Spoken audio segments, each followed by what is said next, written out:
Saya mau follow up dengan pertanyaan yang lebih konkret. Silakan. Artinya, apakah ketika nanti Anda menjabat presiden, KPK akan diperkembalikan lagi independensinya? Tidak seperti sekarang? Dikuatkan. Revisi, Mas. Revisi apakah kemudian akan dikembalikan? Karena revisi...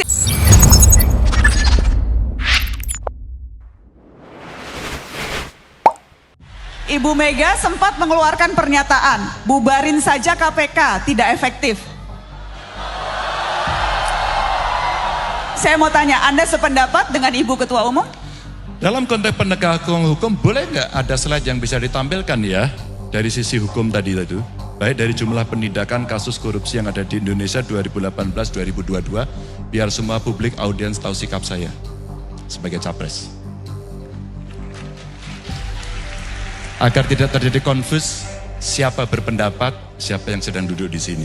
Kita sambil tunggu slide-nya disiapkan, Mas. Silakan. Baik, lalu saya tanya, tantangannya tadi sudah saya sampaikan pada teman-teman ya. Yang pertama, kebiasaan kita korup.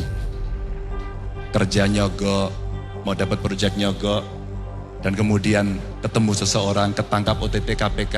Siapa? Aktor, analis aktor. Atau barangkali kebijakan yang korup.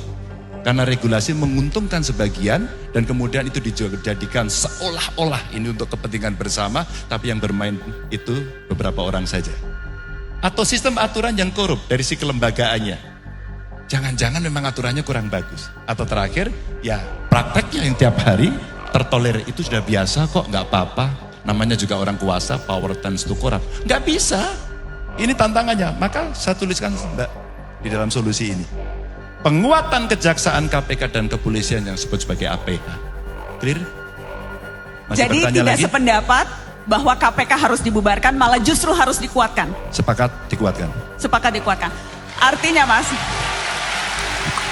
saya mau follow up dengan pertanyaan yang lebih konkret. Silakan. Artinya, apakah ketika nanti Anda menjabat presiden, KPK akan diperkembalikan lagi independensinya? Tidak seperti sekarang? Dikuatkan. Revisi, Mas. Revisi apakah kemudian akan dikembalikan? Karena revisi Undang-Undang KPK dinilai banyak pihak, itulah problem utama kenapa KPK kita sekarang melempem. Harus saya jawab ketiga kalinya. 1, dikuatkan. 2, revisi regulasi. Revisi regulasi, Mbak, itu membutuhkan 1 treatment sendiri. Political interplay. Mbak, kenapa kemudian dalam konteks politik ketika seseorang berkuasa di sana ada yang mengontrol, namanya parlemen. Orang boleh sinis soal parlemen, tapi ilmu paling dasar check and balances system dalam trias politika itu ada. Bukan tidak. Para ilmuwan pendahulu filosof sudah melakukan itu. Maka yudikatifnya yang akan melakukan, tapi yang memproduksi regulasi adalah parlemen. Maka kenapa dalam sebuah kekuasaan yang kemudian sedang berjalan, kepemimpinan yang sedang berjalan, seringkali terjadi lobby.